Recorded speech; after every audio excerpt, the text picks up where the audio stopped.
Bien, bonjour à tous. Comme il est d'usage, évidemment, je vous souhaite tous mes vœux pour 2016, mais il est vrai que la consistance particulière de 2015 leste cet usage d'un poids particulier. Je ne suis pas sûr de l'alléger en vous infligeant 12 semaines fermes d'études ambrosiennes, mais enfin, on ne peut pas se contenter d'inaugurer, il faut bien commencer. Donc, je vous propose de nous embarquer ensemble pour ce long Moyen-Âge d'Ambroise de Milan. Et lors de cette première séance, je vais donc essayer de tenter d'expliquer ce que je veux faire avec Ambroise. Regardez la mer, nous dit-on. Enfant, Augustin n'a sans doute jamais vu la mer parce qu'il est né en 354 de notre ère, à Tagaste, sur le versant sud des monts de la Medjerda. Et là, dans cette cité d'Afrique romaine, dans l'Algérie actuelle, à la frontière de la Tunisie, il y a des forêts de pins, il y a des oliveraies, le désert est tout près, mais le rivage est à plus de 300 km. Et il a 17 ans, Augustin, lorsqu'il arrive à Carthage pour y aimer, pour y enseigner, et il a 30 ans quand il embarque pour Rome, puis Milan, sur le chemin de sa conversion, qui lui sera donné en même temps que le baptême par l'évêque Ambroise de Milan.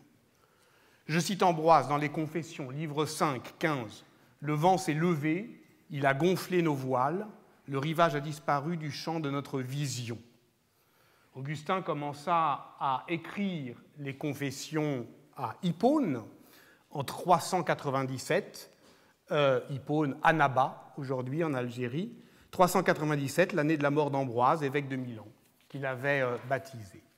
Je lis les Confessions, mais dans la traduction de Frédéric Boyer, qui est paru en 2008 sous le titre, j'y reviendrai, « Les aveux ».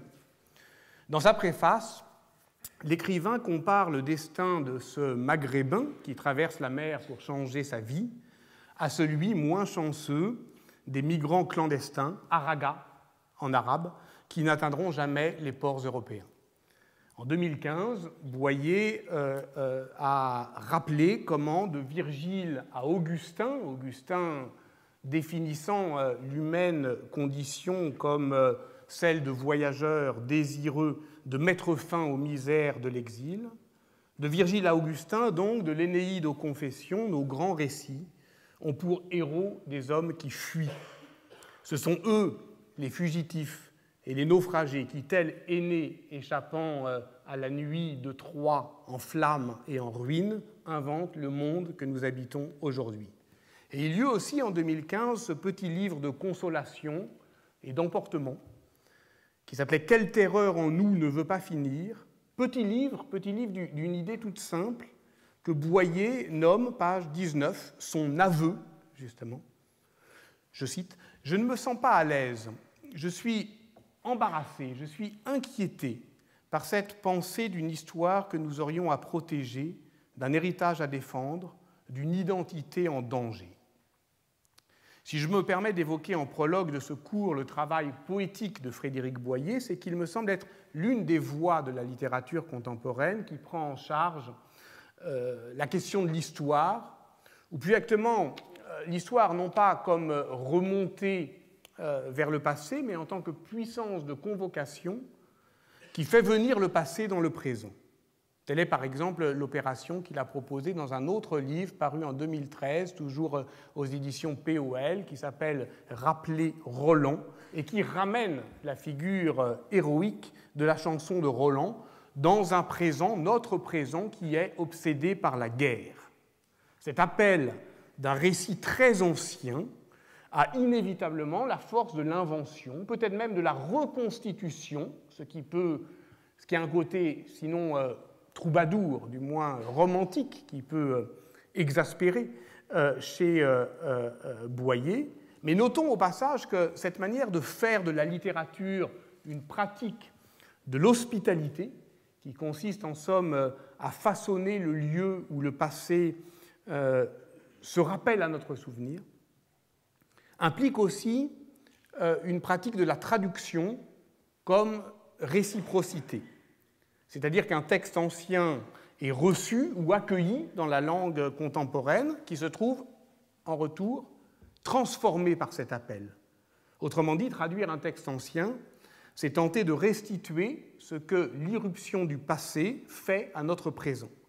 D'où le choix qui est contestable, qui est contesté par les philologues, mais qui, en tout cas, je dirais, est cohérent avec sa manière littéraire, d'où le choix de Boyer, donc, de changer le titre des Confessions en « Les aveux ».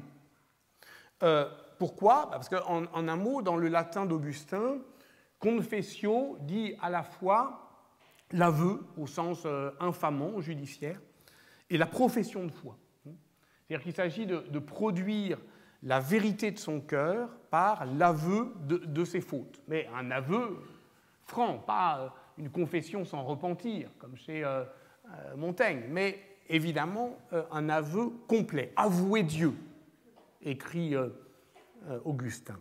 Et cette invention de soi va bien au-delà des confidences biographiques, puisque c'est le texte d'Augustin qui précipite l'inversion chrétienne de l'abaissement judiciaire du confiteor en louange à Dieu. Donc, c'est Augustin qui produit ça, qui produit au fond ce que nous appelons aujourd'hui une confession, c'est-à-dire une proclamation, une manière de rendre manifeste. Mais si je dis aujourd'hui confession, évidemment, je ne me rends plus compte de cette inversion fulgurante, de ce renversement. Donc, pour déconfessionnaliser Augustin, il faut faire violence à la tradition. C'est-à-dire, il faut refuser la longue histoire de la réception et, pourquoi pas, revenir à ce mot déplaisant d'aveu. On voit bien qu'ici, on est au cœur de ce triangle que je me propose d'explorer cette année, souvenir, fiction, croyance. Avec peut-être une mise à distance instinctive en ce qui me concerne, et c'est ce qui peut nous éloigner de Boyer, de la confiance, de la croyance, pardon, à la fois dans son acception littéraire et religieuse.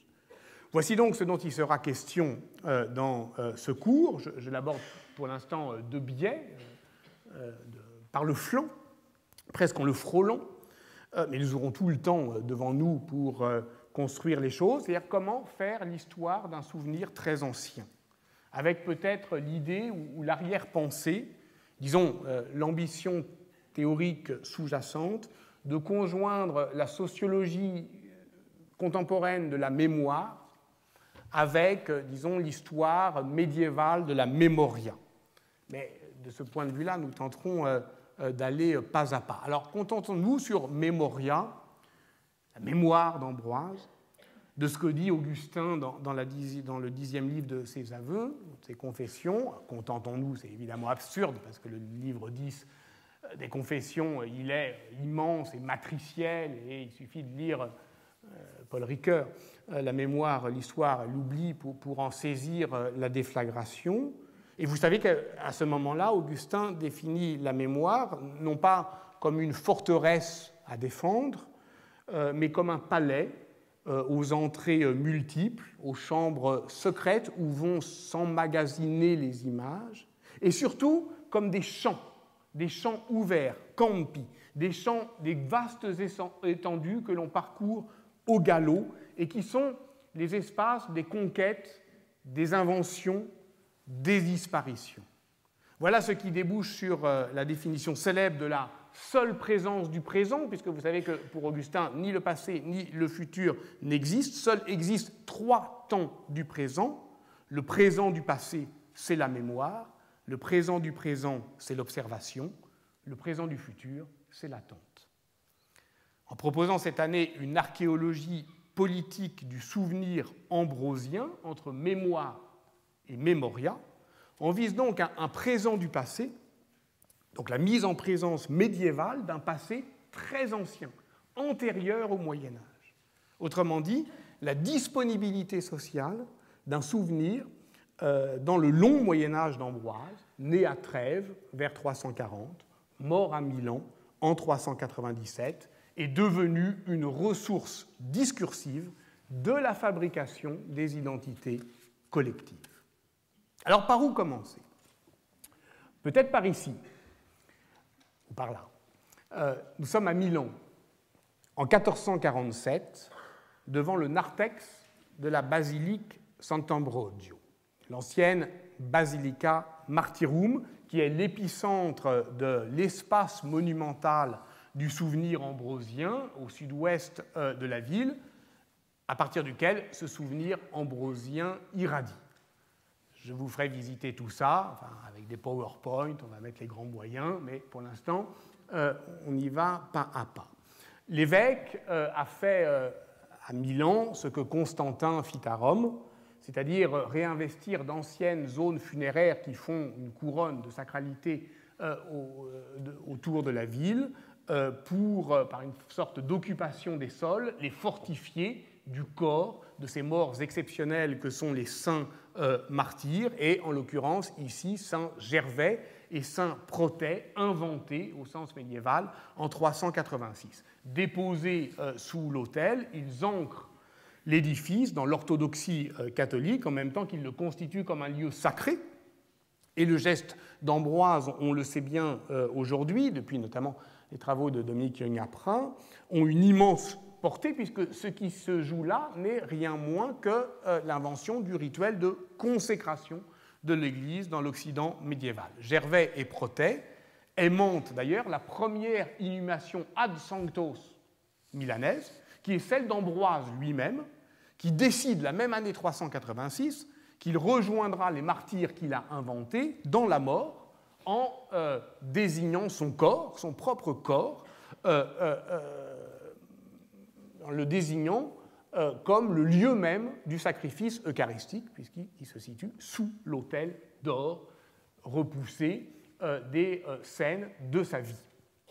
Donc depuis l'époque carolingienne, les chanoines de Sant'Ambrogio sont les entrepreneurs de la mémoire ambrosienne, de la mémoire liturgique. D'abord, ils chantent les hymnes que Ambroise a inventés là, in situ, et c'est ce qui définit le spécificum de la ritualité spécifique donc ambrosienne. Cette insistance du souvenir, je dirais, sur place, passe par aussi le rassemblement au-dessus du corps d'Ambroise, du corpus de ses œuvres authentiques, et c'est le custode du trésor de la basilique, qui s'appelle Martino Corbo, alors trésor au sens médiéval, de joyaux, reliques, livres, archives, qui entre 1135 et 1152, qui est un exemple très précoce en Occident de constitution des œuvres complètes, va rassembler sur le corps d'Ambroise le corpus de ces œuvres complètes en 4 gros volumes qui ont été depuis 10 juin en codices plus maniables, mais qui sont toujours sur place. C'est ça qui est extraordinaire dans ce lieu de mémoire qu'est le trésor de la basilique, avec donc la vie d'Ambroise, le corps d'Ambroise, le corpus d'Ambroise et les chants ambrosiens qui mettent tout cela dans une forme de contemporanéité de la mémoria liturgique. Et tel est peut-être effectivement le rêve de tout monument, au sens propre, c'est-à-dire d'arrêter le temps. Mais évidemment, ce rêve est illusoire, parce que dans la basilique Sant'Ambrogio, comme partout à Milan, la mémoire du Saint-Évêque est disputée. Elle divise davantage qu'elle ne rassemble. Et en ce sens, elle met à l'épreuve la fausse évidence de ce qu'on pourrait appeler la religion civique, soit le culte politiquement organisé à un niveau municipal, qui depuis le Moyen-Âge, évidemment, mais depuis quand au Moyen-Âge, et pour qui, et avec qui, c'est à tout cela que nous devrons déterminer, identifie donc la cité lombarde de Milan à la figure de son saint évêque du IVe siècle, Ambroise, homme de la romanité continuée et fondateur mythique des libertés communales de la cité. Alors que celles-ci se reconnaissent intensément et durablement dans le souvenir d'un évêque du IVe siècle, est en réalité, comme l'a montré Jean-Charles Picard, une question plus difficile qu'on ne le croit d'ordinaire.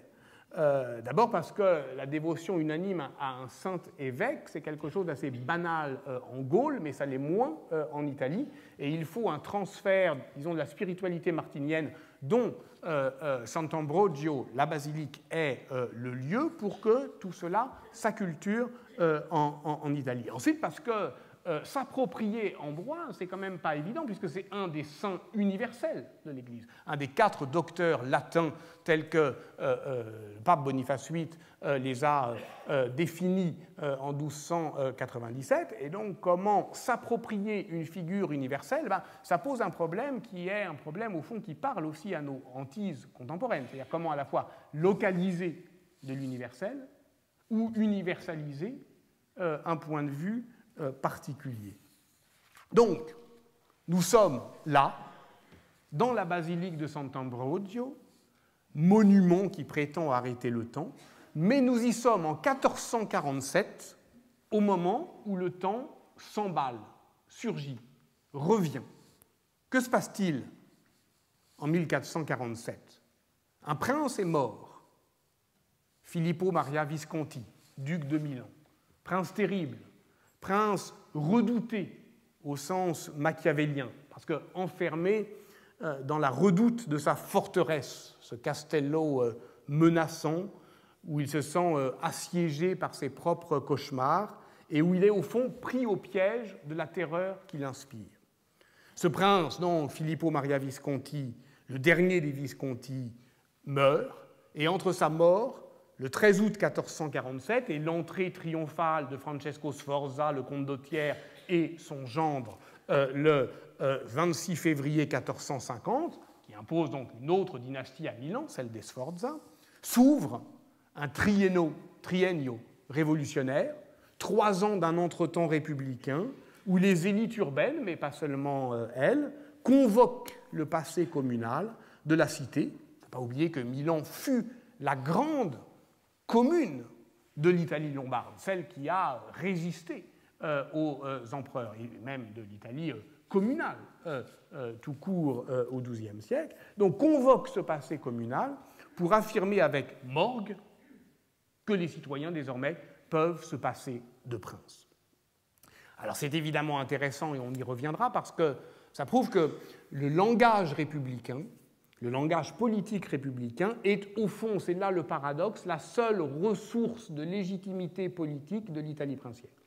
Et donc là, c'est une contradiction qui est béante, même si ceux qui proclament il tempo della Sancta Libertà, le temps de la sainte liberté, c'est ainsi que se nomme lui-même ce nouveau régime, prétendent rêver à l'idéal républicain de la Rome antique et en fait ne lorgnent que sur la République oligarchique de Venise, qui est bien sûr le modèle de stabilité politique de ce temps.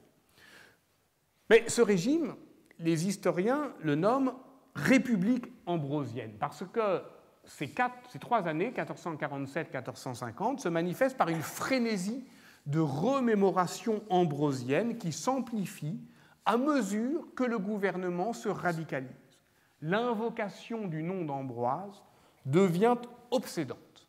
Le Stato Ambrosiano lutte pour la liberté ambrosienne, qui est elle-même celle que doivent défendre les Meliori Ambrosiani. Bref, le nom d'Ambroise revient, et avec lui, l'énergie d'une appropriation sociale d'un souvenir qui a toujours été un souvenir disputé dans la Milan communale entre la part populaire et la partie aristocratique de la société. Nous sommes donc à Milan, devant la basilique Sant'Ambrogio, l'année 1447 et précisément au mois de mai. Et tandis que gronde la rumeur des batailles politiques du temps de la Sainte Liberté, des jeunes gens érudits, bien nés, sont réunis dans le narthex de la basilique et discourent de ce que c'est qu'un remploi architectural. Parmi eux est quelqu'un qui s'appelle Angelo de Ciambrio, et c'est lui qui raconte l'histoire. Angelo de Ciambrio, c'est le représentant d'une des grandes familles d'humanistes milanais, de cette tradition humaniste qui a longtemps été occultée par l'historiographie, qui pendant longtemps n'a eu Dieu que pour les Florentins, qui sont les champions de l'autopromotion, et qui, dans ces années-là, justement, mène une guerre de plumes contre les Milanais, accusés évidemment d'avoir trahi l'origine communale de Milan pour se vendre à la tyrannie des princes. Angelo de Chambrio est le fils d'Uberto, disciple de l'helléniste byzantin Manuel Chrysoloras, qui a appris le grec à l'Italie savante, Uberto étant le traducteur de la République de Platon en 1422, mort en 1427, inhumé à la basilique Saint-Ambroise, et donc Angelo, le fils, est devant le sarcophage de son père. Mais il a aussi en tête la rivalité avec son frère, Pier Candido de Chambrio, qui est le secrétaire, mais aussi le biographe de ce duc dont je vous ai parlé, Filippo Maria Visconti, qu'il a dépeint sans complaisance, d'ailleurs, sur le modèle suétonien, comme un tyran attiré par ses démons, assiégé par ses terreurs nocturnes. C'est lui, Pier Candido de Chambrio, le grand frère, qui est l'inventeur de cette image littéraire dont je parlais tout à l'heure, c'est-à-dire du prince redouté, dans le 66e livre de sa Vita Philippi Mariae, qui est un livre extraordinaire qui a fasciné bien des commentateurs, comme Elias Canetti, par exemple, qui lui consacre tout un chapitre dans Masse et Puissance. Pier Candido de Chambrio est engagé alors dans la guerre littéraire qui oppose la capitale lombarde à Florence. Son De Laudibus Mediolanensium Urbi, c'est une réplique à Leonardo Bruni qui a fait le panégyrique de Florence. Et surtout, à ce moment-là, il est corps et âme au service de la Nouvelle République. Son nom, par exemple, apparaît dans les registres de la fabrique du Dôme au moment où il faut employer des experts pour mettre au point le programme iconographique de la bannière d'Ambroise qui va devenir, au fond, le drapeau de la Nouvelle République. Et puis surtout, Pier Candido de Chambrio, il est connu pour avoir écrit une vie malheureusement perdue, mais dont on reparlera, en 1467, qui est une vie d'Ambroise, justement. Mais c'est au frère que je m'intéresse, au petit frère, Angelo, le cadet d'une fratrie de 4 brillants humanistes. Lui, il a été formé à l'école de Gasparino Barzizza, il a étudié la médecine à Ferrare, mais son œuvre a toujours eu à souffrir d'une carrière politique incertaine et heurtée. Mais c'est pourtant lui qui tient la plume et qui raconte la scène dans un court traité identifié par Francesco Gualdoni en 2000, sous le titre De Supplicationibus Maiis.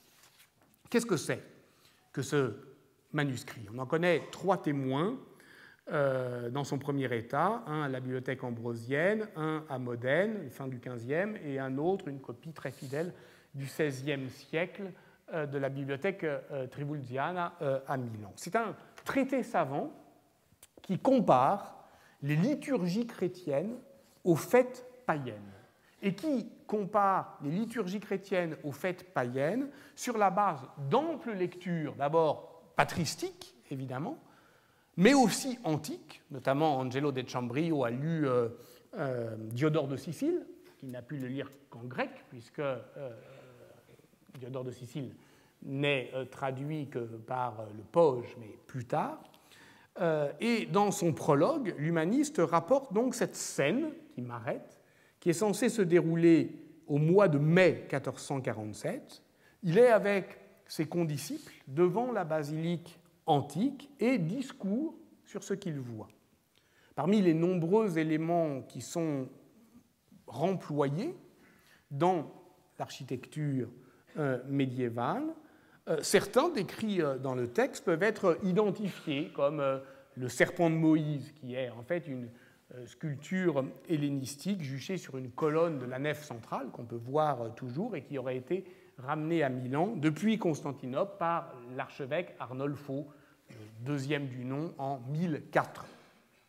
D'autres ne se voient plus aujourd'hui, enfin en tout cas moi je ne les ai pas vus, parce que j'ai commencé à étudier les remplois de Sant'Ambrogio en 2009, Et d'autres ne se voient plus, comme notamment ce bas-relief où se déroule une scène bachique. Alors, ça étonne nos jeunes érudits, et l'un d'entre eux s'interroge. Mais comment une telle fête païenne, Bacchus, peut-elle trouver place dans le décor d'un sanctuaire chrétien? Alors, Angelo prend la parole. C'est lui, le narrateur, qui dit « Mais il ne s'agit pas de Bacchus, il s'agit d'Hercule. Et ça fait une différence, lui répond-il savamment, parce que toutes les fêtes de la liturgie ambrosienne, poursuit-il, et en particulier celle des Supplicationes Triduanae, que l'on célèbre aujourd'hui à grand concours de peuple, ont des origines païennes. Et il explique alors que tel est au fond le génie d'Ambroise, qui a fait avec le temps ce que d'autres après lui, pour lui, ici même, et pour lui rendre le culte qu'il mérite, font avec les pierres, c'est-à-dire relever, réemployer, convertir pour distinguer ce qui reste de ce qui se perd dans le passé, ce qui dure et ce qui passe, pour transmettre en transformant. Et c'est ça, effectivement, la logique, la théologie politique du remploi. Ainsi, le De Supplicationibus Maïs d'Angelo de Chambrio propose-t-il une anthropologie de la croyance religieuse que je tiens pour profondément novatrice, parce qu'elle est comparée, parce qu'elle tient compte effectivement de cette capacité qu'a le christianisme de convertir le temps et l'espace, parce qu'elle se déroule à partir d'un cadre architectural que les humanistes, par leurs disputes érudites, parviennent à faire parler. Or, la vie d'Angelo, je l'ai dit, est celle d'une rivalité littéraire avec son frère dont il ne sort pas vainqueur. En 1450, il quitte Milan, où Pier Candido de Chambrio s'engage alors de plus en plus nettement dans la vie politique, mais le frère, Angelo, lui, passe au service de Naples et va commencer à y chercher un protecteur. Son grand frère, le winner, Pier Candido, lui, il l'a déjà trouvé, le pape, ce qui lui permettra ensuite, en 1452, de revenir à Milan comme ambassadeur du pape et de se réconcilier très vite avec Francesco Sforza. Mais le petit frère, lui, il n'a pas cette aisance. Et donc, il doit reprendre son traité à Naples, qui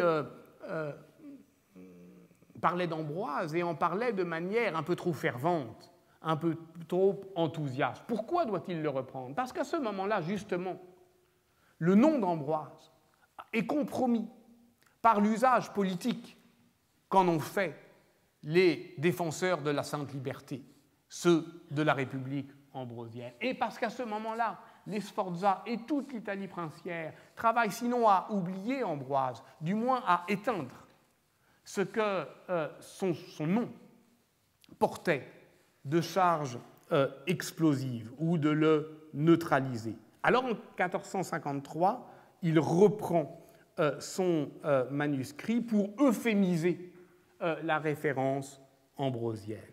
Ainsi, entre 1447 et 1453, d'un manuscrit l'autre, à la faveur de la réécriture de ce petit traité d'anthropologie religieuse, dans l'espacement, sinon d'un repentir, du moins d'un retrait prudent, s'observe en creux l'énergie d'un nom. Disons, pour le moment, la trace de son aura, si tant est que cette expression ait un sens, le nom d'Ambroise. Est-ce ainsi que l'on doit commencer l'histoire, en s'immisçant dans cet entrebâillement du temps, cette brèche dans l'ordre du discours? Je dis brèche en pensant au livre éponyme d'Edgar Morin, Claude Lefort et Cornelius Castoriadis, mais sous pseudonyme, qu'ils ont fait paraître en 1968 pour justement exprimer ce qu'était la déflagration des événements de 68 dans le langage politique, l'effet de discours, la brisure politique. Parce qu'à ce moment-là, entre 1447 et 1449, le souvenir ambrosien entre pleinement dans l'histoire. il en adopte l'énergie, le rythme, l'engagement.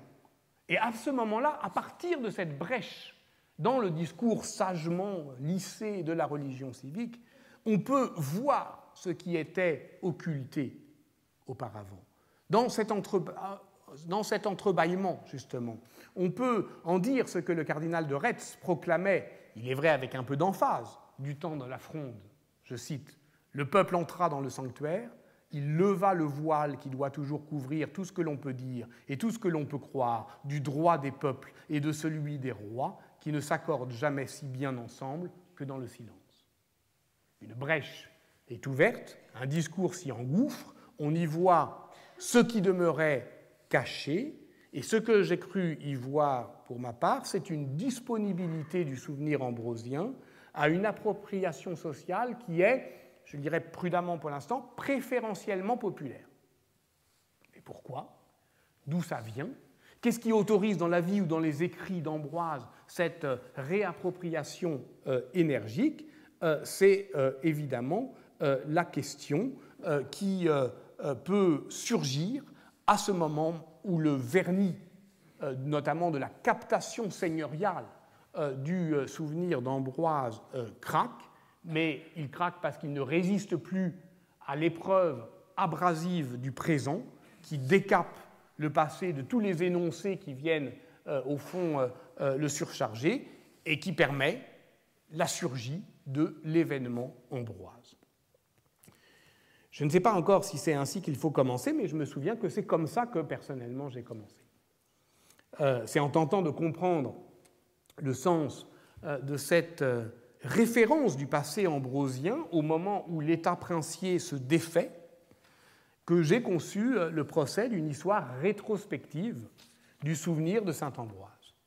Parce que là encore, ce qui m'étonnait, c'était en 2003, le début, c'était le peu d'étonnement des historiens, qui ne lassent pas de m'étonner.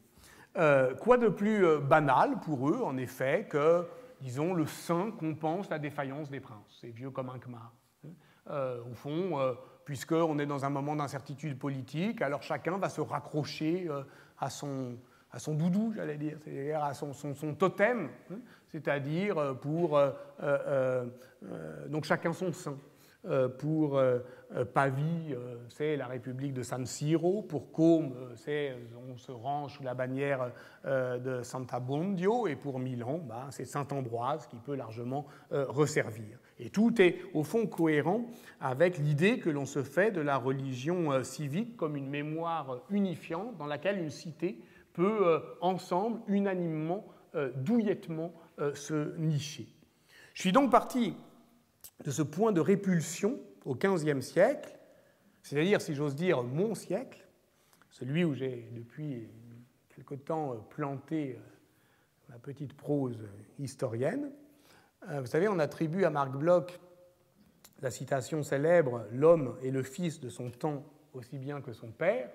En fait, c'est dans l'Apologie pour l'histoire, mais à ce moment-là, il cite un proverbe chinois.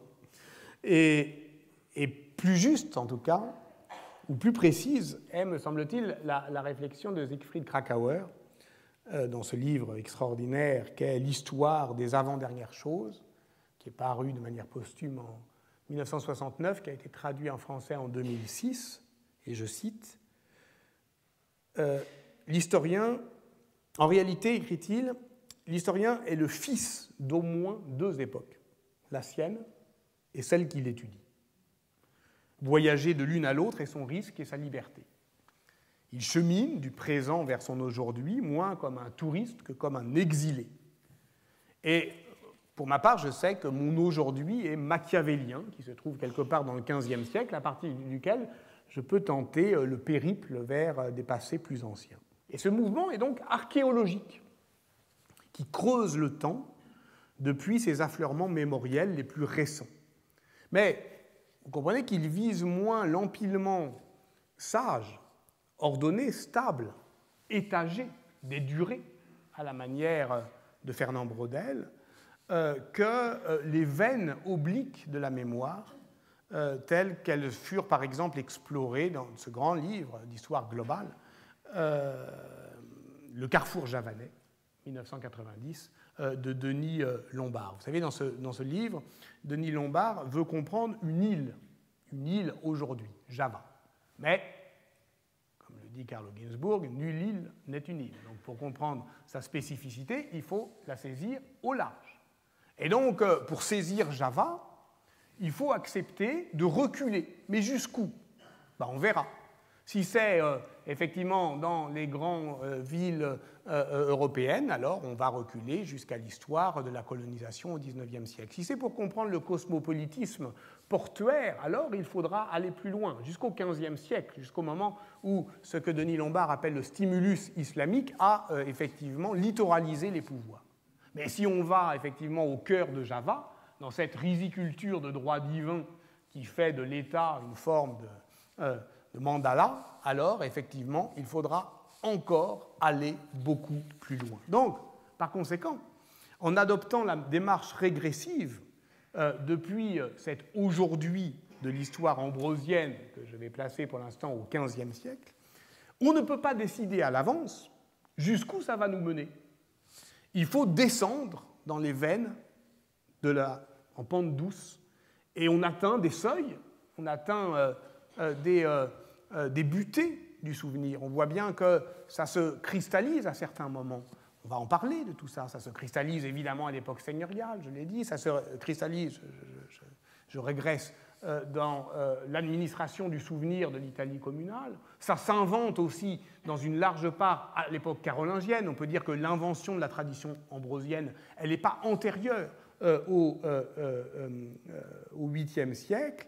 Mais enfin, une fois qu'on a percé toutes ces strates, il faut bien aussi se souvenir qu'Ambroise a existé.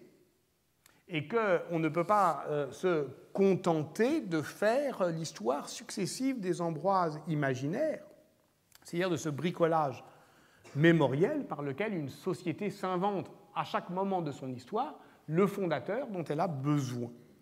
Donc, méthodiquement, soigneusement, on ôte ces couches de discours, comme on pèle un oignon, on élimine un à un toutes ces constructions discursives, et dès lors, qu'est-ce qu'on trouve?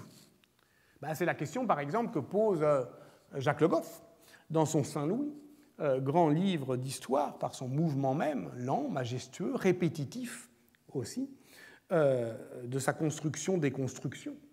Ce que l'on trouve, le noyau insécable, ce qui reste, alors appelons-le d'ailleurs le reste, ce qui est irrécupérable, inassimilable. On ne va pas dire que c'est une personne, un sujet, un individu, parce que cela soulève des problèmes d'une vertigineuse complexité philosophique qu'Alain de Libera traite ici même. Mais nommons-le simplement du nom donc, d'Ambroise, Ambrosius, l'Ambroise historique. Ou plus précisément, Aurelius Ambrosius, jeune homme romain, né à Trèves, la seconde Rome, qui épouse à la mort de son père une femme de l'illustre gens Aurelia, qui se lance dans la carrière administrative de l'Empire, qui devient gouverneur de la province d'Émilie-Ligurie, qui gagne Milan, qui est la grande capitale d'Empire à ce moment-là, et qui la bascule en 374, ce n'était pas prévu, il a 35 ans, et il est élu Ambroise, Ambrosius Episcopus. D'un nom à l'autre, d'un monde à l'autre, Ambroise est l'homme de ce passage. Il porte en lui les espérances, les contradictions d'un monde qui est en train de devenir chrétien, mais qui ne l'est pas encore. Il convertit l'un en l'autre. Il incarne cette foi en pente douce qui consiste simplement à convertir et à accueillir. Cette foi en pente douce qu'Angelo de Chambrillo connaissait très bien, car il fait avec les textes ce qu'on a fait pour lui avec les pierres. Par exemple, lorsqu'il écrit le De Officiis, il baptise d'une onction chrétienne le texte de Cicéron. C'est-à-dire qu'il définit les devoirs, c'est comme ça qu'on le traduit en français, les devoirs du pasteur par, au fond, une conversion des devoirs de l'officier romain, et il en va de l'office, au sens de Giorgio Agamben, c'est-à-dire du ministère qui est au cœur de notre gouvernementalité moderne. Donc, le voilà, au fond, appelé à l'épiscopat, et il en fait la confession, l'aveu, au début du livre Les Devoirs. Le voilà obligé d'enseigner ce qu'il n'a pas encore appris. En fait, c'est un peu mon cas. Je pense à la leçon inaugurale, je vous promets, après j'arrête avec les leçons inaugurales, mais je pense à la leçon inaugurale au Collège de France que Roland Barthes prononça le 7 janvier 1977, où il déclare « Enseigner ce que l'on ne sait pas, cela s'appelle chercher ». Et ensuite, il dit sa joie de désapprendre en un lieu où l'on peut, je cite à nouveau, rêver tout haut sa recherche. Alors, j'arrête avec les leçons inaugurales, mais j'ai lu quand même, entre-temps, les premiers cours, parce que c'est autre chose, notamment celui de Pierre Bourdieu, aussi parce que les éditions du Seuil viennent de le publier sous le titre « Cours de sociologie générale ». Alors, le premier cours de Bourdieu, c'était le 28 avril 1982, et il s'interrogeait sur le sens que l'on peut trouver dans la devise du Collège de France, « Enseigner la recherche en train de se faire », parce qu'il dit, au fond, c'est l'inverse. Prononcer un cours, c'est travailler à paraître imparable. Alors que la recherche, justement, c'est tout autre chose, je le cite. Faire de la recherche, c'est tout à fait le contraire. Ce n'est pas se parer, à tous les sens du terme, c'est s'exposer avec ses points faibles, ses faiblesses, ce qui est une définition du progrès scientifique, qui est précisément qu'on baisse la garde, qu'on peut recevoir des coups. Donc je retiens ici la nécessité, pour faire court sur sa recherche, parce que venant de l'université, c'est la première fois que je le fais, de ne pas masquer ses insuffisances, d'exposer avec franchise sa position par rapport à l'objet de recherche, donc travailler à s'affaiblir.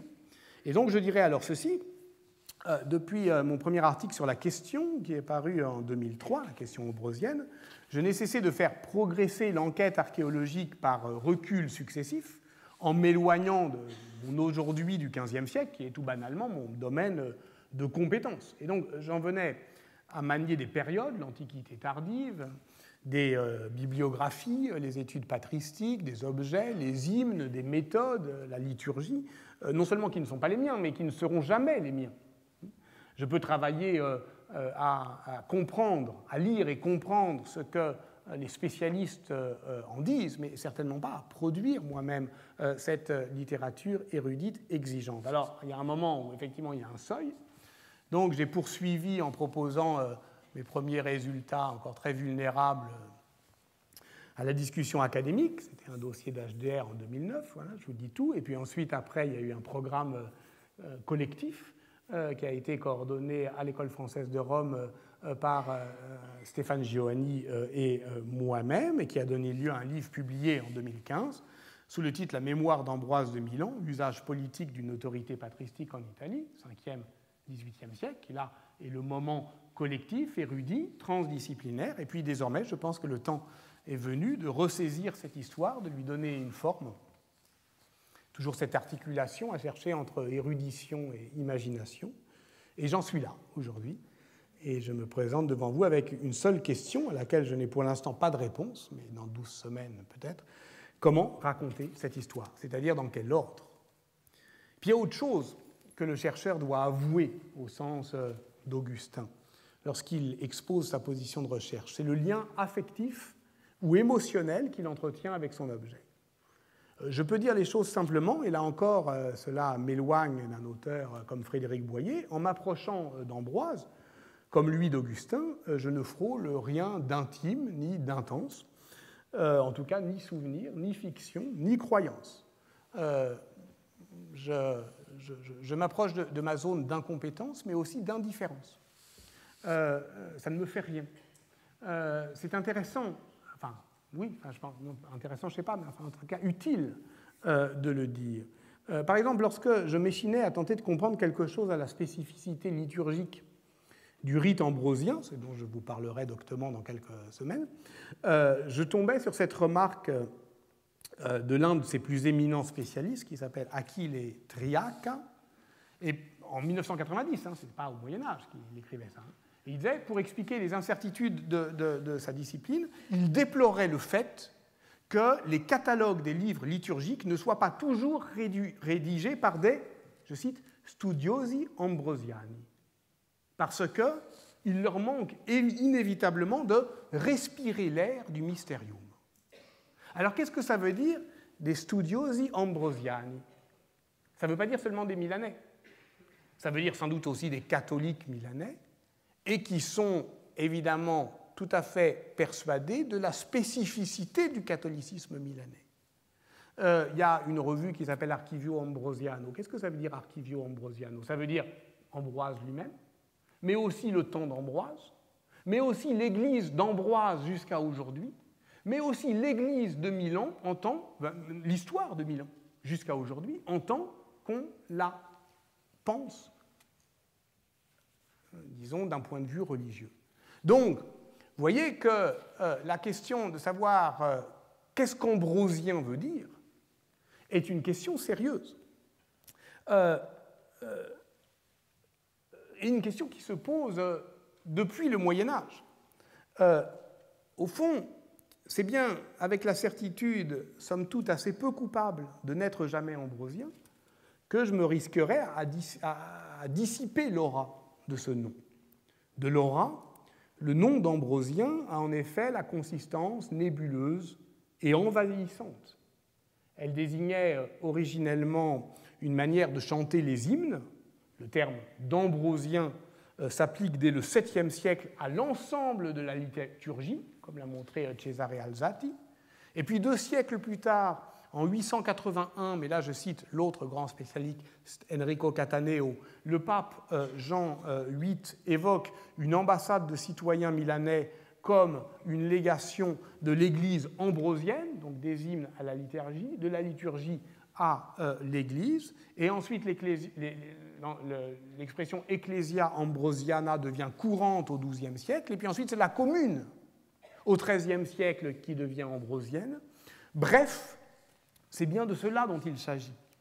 À Milan, avec le nom d'Ambroise, il y est partout disséminé au point d'évoquer une proximité familière, enveloppante, et de s'imposer à tous ceux qui lui reconnaissent une apaisante unanimité.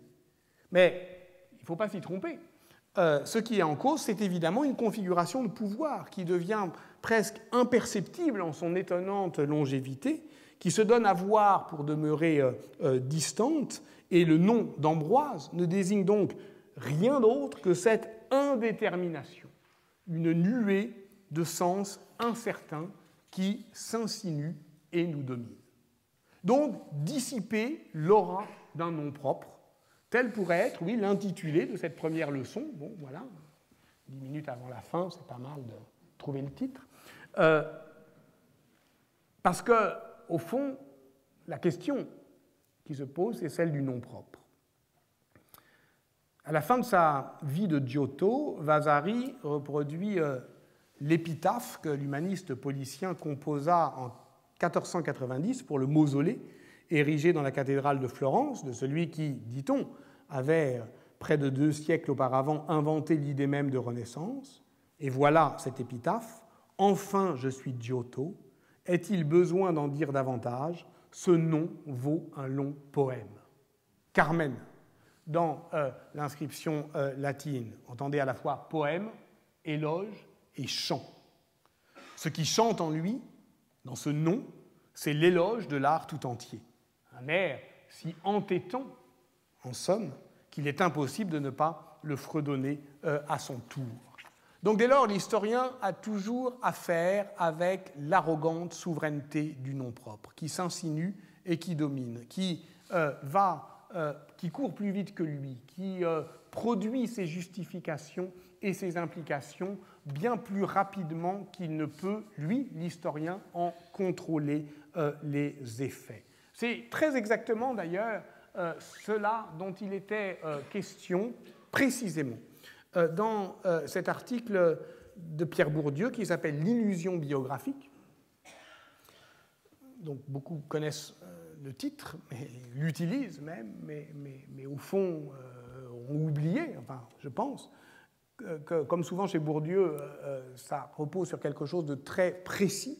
En l'occurrence, ici, la lecture d'un linguiste, Saul Kripke, dont le maître-livre Naming and Necessity avait été traduit en français en 1986, et qui désignait le nom propre comme ce qui constitue une identité sociale constante et durable, qui désigne l'être social de manière rigide par-delà la rhapsodie des sensations.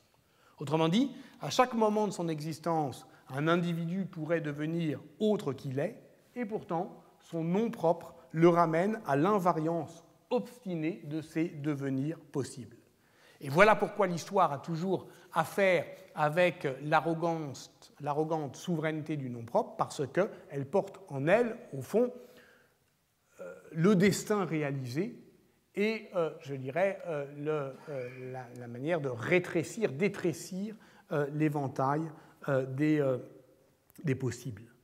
Dissiper l'aura du nom propre n'est donc qu'une des tâches de l'historien qui, d'une manière générale, passe son temps à neutraliser la puissance des mots, c'est-à-dire à faire en sorte qu'ils ne produisent pas sur l'esprit de ses lecteurs ou de ses auditeurs, par le jeu subtil des connotations et des anachronismes, des effets incontrôlés et subreptices. Donc, pour dissiper l'aura du nom propre, il faut une politique de la trace, appelons-la archéologique ou simplement historique, qui est un art de l'émancipation. Donc, il s'agira de mettre en pièces le nom d'Ambroise, en se souvenant de ce que Walter Benjamin écrivait dans un texte magnifique de 1931, qui s'appelle « Le caractère destructeur ». Caractère destructeur dans lequel il se reconnaissait en partie, que je vous lis. « Le caractère destructeur ne voit rien de durable, mais c'est justement pour cela que partout il voit des chemins. Là où d'autres butent sur des murs et des montagnes, même là, il voit un chemin. Mais parce qu'il voit partout un chemin, partout également, il a un chemin à dégager. Sa violence n'est pas toujours brutale, mais parfois raffinée, parce que partout il voit des chemins, lui-même se tient toujours au croisement. Aucun instant ne peut savoir ce que l'instant apportera. S'il met tout ce qui existe en ruine, ce n'est pas pour l'amour des ruines, mais pour le chemin qui se dessine entre elles. » Rien de durable, en effet. On devrait ici évoquer ce livre important du philosophe Vincent Descombes, intitulé « Les embarras de l'identité » en 2013, qui plonge philosophiquement au cœur de notre irritation contemporaine face à ce mot dont l'usage a tordu le sens. Pour aller vite, le mot « identité » désignait autrefois le fait qu'il n'y a qu'une seule chose, là où on aurait pu penser qu'il y en avait deux ou plus, et aujourd'hui le mot revêt une signification autre qui renvoie à la possibilité qu'il y ait une chose possédant la vertu d'être singulièrement elle-même.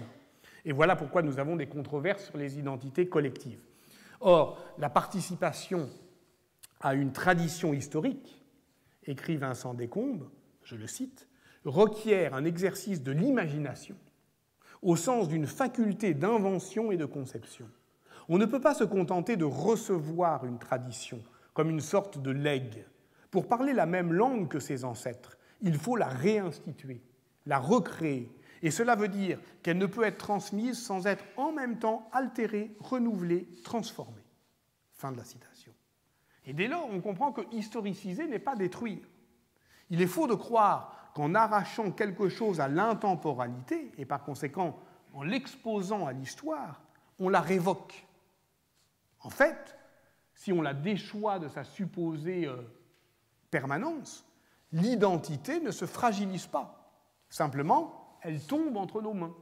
Et il nous appartient ensuite de décider si nous en prendrons soin ou non, et si oui, comment, et jusqu'où, et avec qui. Donc détruire pour voir apparaître un chemin entre les ruines. Quel chemin ? Il est temps de conclure, et j'indiquerai donc 4 principes d'orientation générale qui nous guideront. Premièrement, cette histoire sera distante, froidement méthodique, peu émotionnelle, déceptive donc, et au total peu instinctive. Je dis peu instinctive en pensant à la première page de l'Identité de la France de Fernand Braudel. Je cite : « L'historien, en effet, n'est de plain pied qu'avec l'histoire de son pays. Il en comprend presque d'instinct les détours, les méandres, les originalités, les faiblesses. Je ne nie pas l'existence d'une connaissance d'instinct, je prétends seulement qu'elle n'est pas historique. Ce n'est pas une connaissance historique. Et donc, par conséquent, ne pas être ambrosien n'est pas c'est embêtant, je veux dire, ça pose des problèmes, ça demande un effort, mais ce n'est pas non plus absolument, ça n'interdit rien. Donc, on s'aventurera dans un arrière-pays où il ne faudra combattre aucune émotion d'appartenance. Donc, de ce point de vue-là, c'est vraiment un choix très paresseux. Mais au moins, trouvera-t-on peut-être une forme d'expérience sur la manière dont se façonnent en longue durée, mais dans la durée tout de même, donc de manière heurtée, contradictoire, conflictuelle, des identités collectives. Deuxième principe, cette archéologie d'un souvenir disputé est une connaissance à rebours, qui retrouve donc l'anachronisme constitutif de l'opération historique d'après Marc Bloch, qui retrouve aussi cette poétique que j'évoquais au début de l'heure, consistant à rappeler le passé depuis le présent. Mais ici, cette poétique est assagie par la position impavide du chercheur, qui n'est ni agressif ni amoureux, enfin en tout cas pas de son objet. Et cette dynamique de recherche qui vise la consistance même de la mémoire dans les sociétés anciennes, évidemment, elle vise aussi à définir ce que c'est que l'autorité du passé.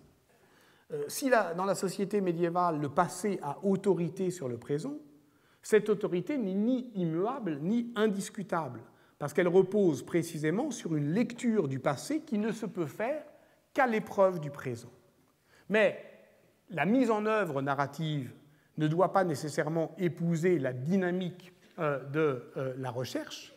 Aussi renoncerai-je à regret au motif archéologique de l'histoire régressive.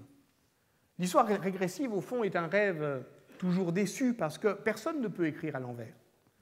On peut disposer des séquences dans l'ordre inverse de la flèche du temps, mais ce sont toujours des séquences qui, elles, se déroulent linéairement. Donc, nous allons, si vous le voulez bien, à partir de la semaine prochaine, retrouver une sorte d'audace post-postmoderne de commencer au début. C'est-à-dire depuis le temps d'Ambroise lui-même, pour rejoindre le point de répulsion qui enclenche l'enquête, la brèche de 1447, l'atteindre et la dépasser. Et pour que cette histoire ne se déroule pas de manière trop chaotique, elle ne peut se contenter de suivre les aléas des manipulations des souvenirs. C'est le troisième principe. À chacun son Ambroise fait une morale pyrandélienne un peu trop facile à l'intrigue qu'il s'agit de mettre en scène. Certes, l'auctoritas est comme le nez de cire dont parlait Alain de Lille, un théologien du XIIe siècle, c'est-à-dire qu'on peut le tordre en tous sens et lui faire pointer toutes les directions possibles, mais enfin, raison de plus pour effectivement étudier, je dirais, la disponibilité sociale du souvenir qui obéit à une grammaire limitée des appropriations successives d'Ambroise. On ne peut pas tout faire avec Ambroise. Et voilà pourquoi, plutôt que de se laisser balloter sur la mer déchaînée de la transformation successive des Ambroises imaginaires, j'aimerais pouvoir jeter l'ancre, ces ancres du souvenir qui empêchent donc le passé de s'éloigner trop loin, de dériver trop loin de ce qu'il fut, et qui s'accrochent à chaque fois dans des lieux, dans la mémoire textuelle, dans la mémoire liturgique, dans la mémoire urbaine, c'est-à-dire des lieux de mémoire qui sont des loci au sens fort, où s'accroche le souvenir.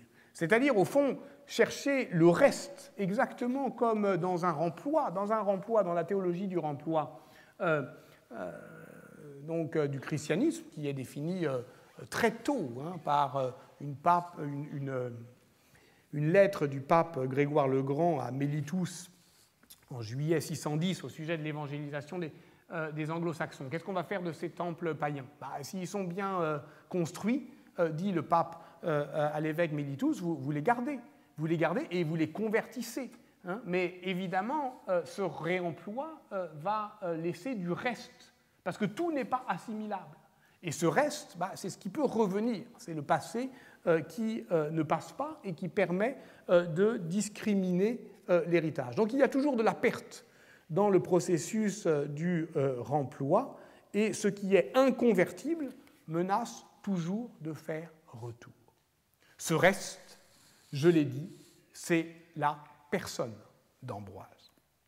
C'est le quatrième et dernier principe d'organisation du périple que je vous propose, partir de lui, partir de là, malgré tout, de la vie d'Ambroise, Vita Ambrosii, rédigée par son secrétaire Paulin de Milan en 422. Allons-y le cœur léger, puisque Peter Brown a dit des saints qu'ils étaient des morts exceptionnels, et que Jean-Paul Sartre, dans L'idiot de famille, nous assure qu'on peut entrer dans un mort comme dans un moulin. Voilà, je vous remercie. À la semaine prochaine.